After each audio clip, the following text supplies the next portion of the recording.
Traditional historians will say that the French Revolution started simply because of lack of food and economic problems, and while that's true, the evidence suggests the trouble was instigated and engineered by illuminated Freemasons.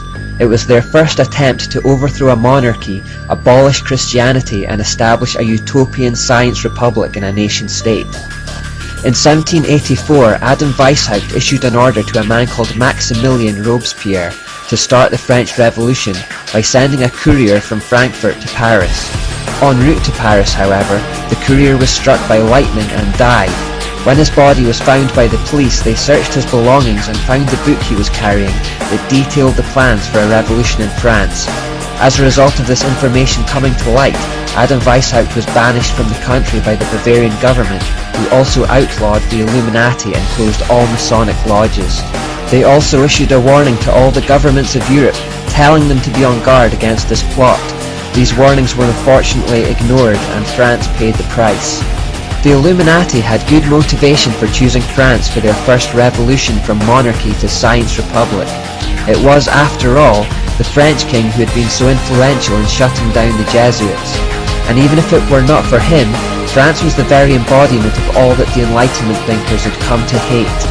They had an absolute monarchy for one, meaning the king had complete and unchallenged authority. Secondly, that monarchy was deeply intertwined with the Catholic Church, who had feudal privileges.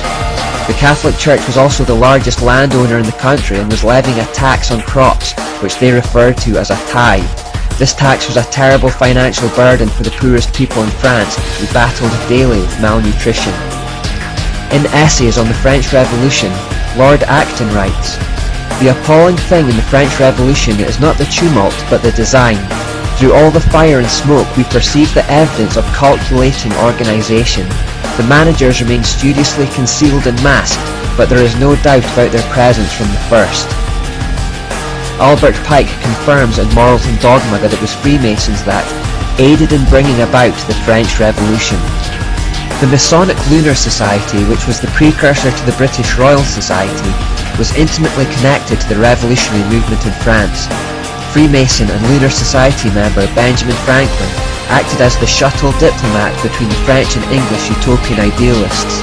The son of James Watt was accused of being a French agent by Edmund Burke in the British House of Commons because of his connections.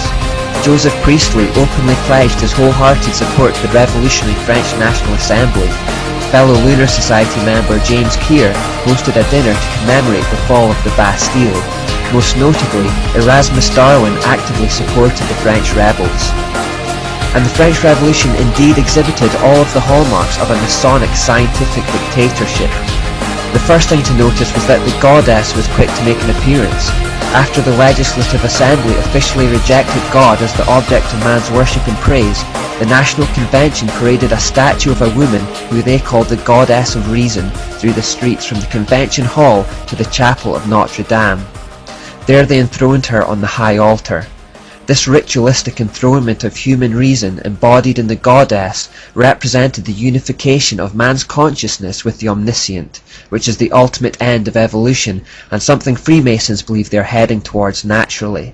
In other words, human reason became the ultimate source of moral precepts and man became God. This whole concept was embodied in this goddess. Also, a Malthusian depopulation campaign also began. Under the direction of Maximilien Robespierre, the revolutionary government began carrying out a massive killing spree that became known as the Reign of Terror. Robespierre said at the time, "Terror is nothing else than justice, prompt, secure, and inflexible." Robespierre's goal was to eliminate 15 million useless eaters, and while that full number was never realized, the Reign of Terror did claim the lives of around 300,000 Frenchmen, 297,000 of which were members of the lower and middle working classes.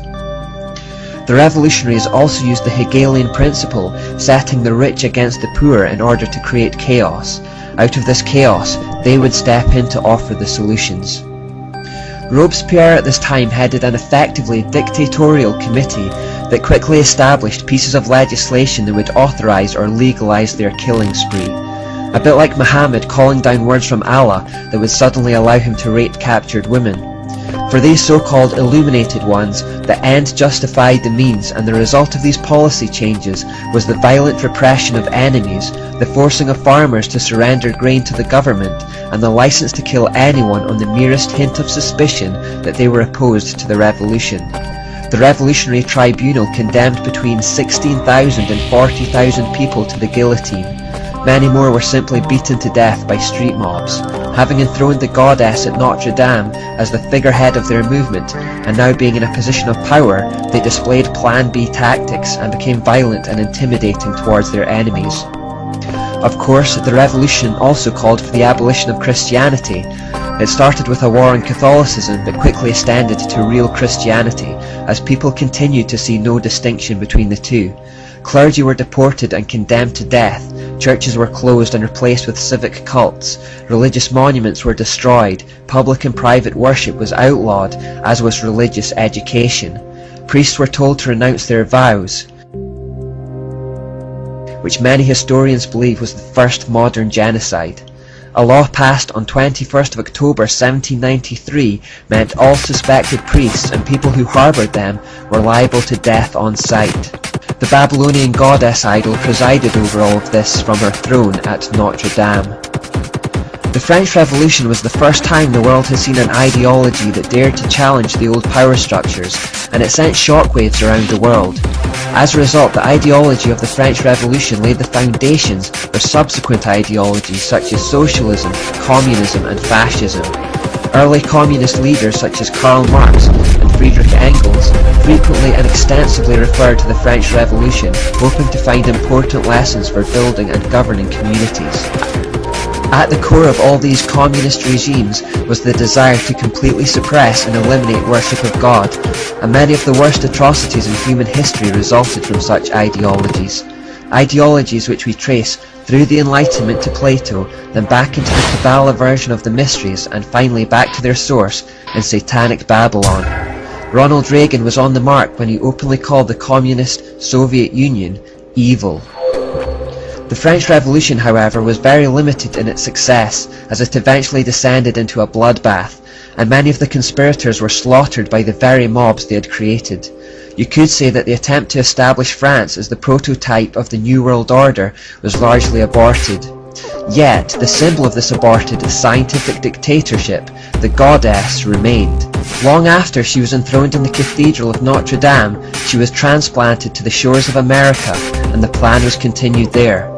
Philip Collins writes, "Today, statues of this illuminist goddess of reason are found throughout the USA.